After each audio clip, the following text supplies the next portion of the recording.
My name is Austin Walford, with Fort Payne 7, and this number is not the objective function that we were assigned by the challenge. It is an objective function that the team has taken on by ourselves, and we decided that there is a more important number to minimize. This number is the number of people who died last year in the National Park Service as a result of failed search and rescue operations. 136, that's a lot, and we think that our design is, the main objective is to minimize this number, as well as the objective function assigned by the challenge. Ariana will now speak about our team architecture. I'm Ariana Gorman, and I was the project manager and the communications specialist for this year. We've had plenty of roles that were assigned to each member at the beginning of this project. Alex and Blue were our systems engineers. Chandler was our project scientist. Danny Meredakis was our project mathematician.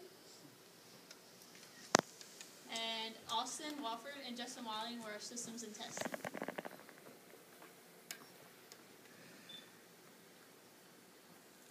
Like Brenda Terry stated earlier, we were given a statement at the beginning of this project that we had to solve.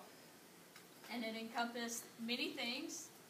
You had to find a lost child in the woods. And you had to design a small, unmanned aerial vehicle system that could accomplish this task. There were many things that went into this challenge. I know it sounds simple, but it's not. You had FAA restraints and constrictions that you had to abide in. A few examples of these, you had to fly at a certain altitude. You couldn't go over a certain amount of speed. The operator had to be in the line of sight with the UAV at all times. So those were some of the constraints we had to deal with. And variables. You could pick, you had to actually design, so there's so many things that went into that, actually just picking the size. And then you had sensor payloads, which is the camera that would actually sight the child.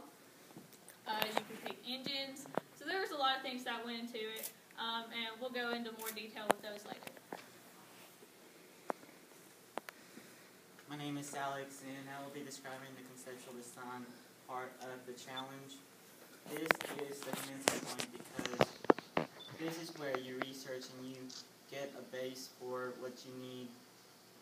Our part was whenever,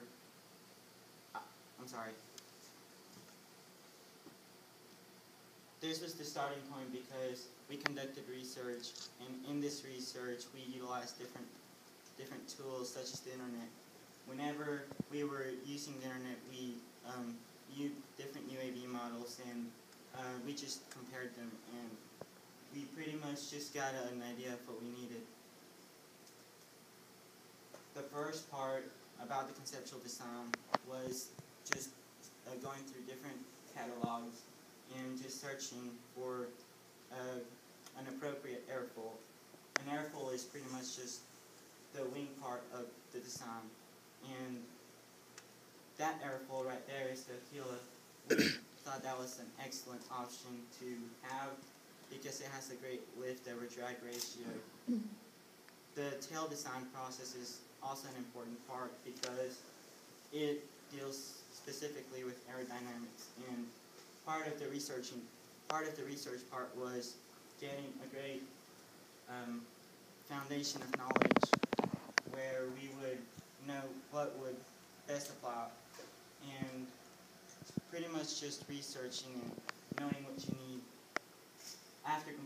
conceptual design, we continued on with the preliminary design, and Chandler Kramer will describe that to you.